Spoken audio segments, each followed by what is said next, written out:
You matter. This is exactly the cry and belief of the Universal Church in this Synod on Synodality. Did you know that in October 2021, the entire Church entered into a Synod? Pope Francis opened the Synod in Rome, and every diocese across the whole world was called to celebrate the opening of the Synod at the local level. The theme for this Synod is For a Synodal Church: Communion, Participation and Mission. Don't worry if you've missed the beginning.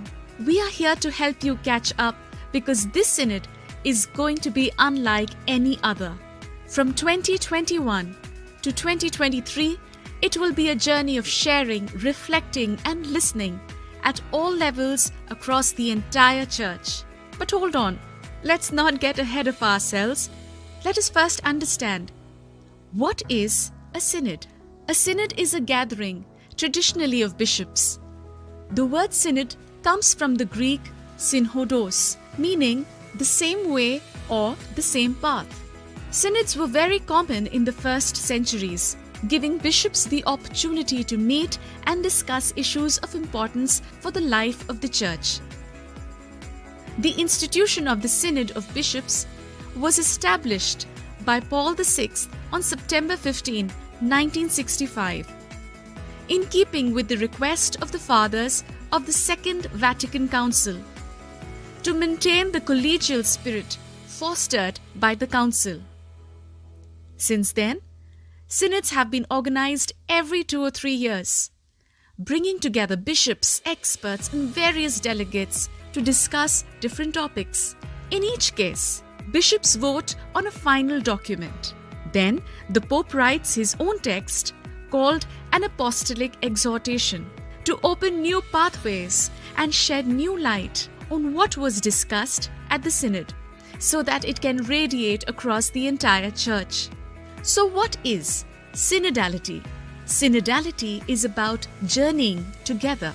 This happens through listening to one another in order to hear what God is saying to all of us. It is realizing that the Holy Spirit can speak through anyone to help us walk forward together on our journey as the people of God. The point is not that we take 2 years to understand some new buzzword that will soon fade.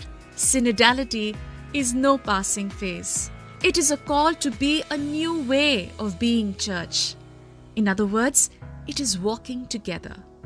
The very heart of what the Church is all about. St. John Chrysostom said that for him, Church and Synod were synonyms, since the Church is all about walking together. In this sense, synodality is a way of renewing the Church from her deepest roots in order to be more united with one another and better carry out our mission in the world. In simpler terms, a synodal church is a church that listens. As Pope Francis stated in the commemoration of the 50th anniversary of the institution of the Synod of Bishops, it is a mutual listening in which everyone has something to learn. The lay faithful, the bishops, the Pope, all listening to one another and all listening to the Holy Spirit, the Spirit of truth, in order to know what He is saying to the Church. What's special about this Synod on synodality? This Synod is totally unprecedented for at least 3 reasons. It is no longer only a 1-month Synod of Bishops, but a 2-year synodal process for the entire people of God. All the baptized. All are invited and no one is to be left behind or excluded.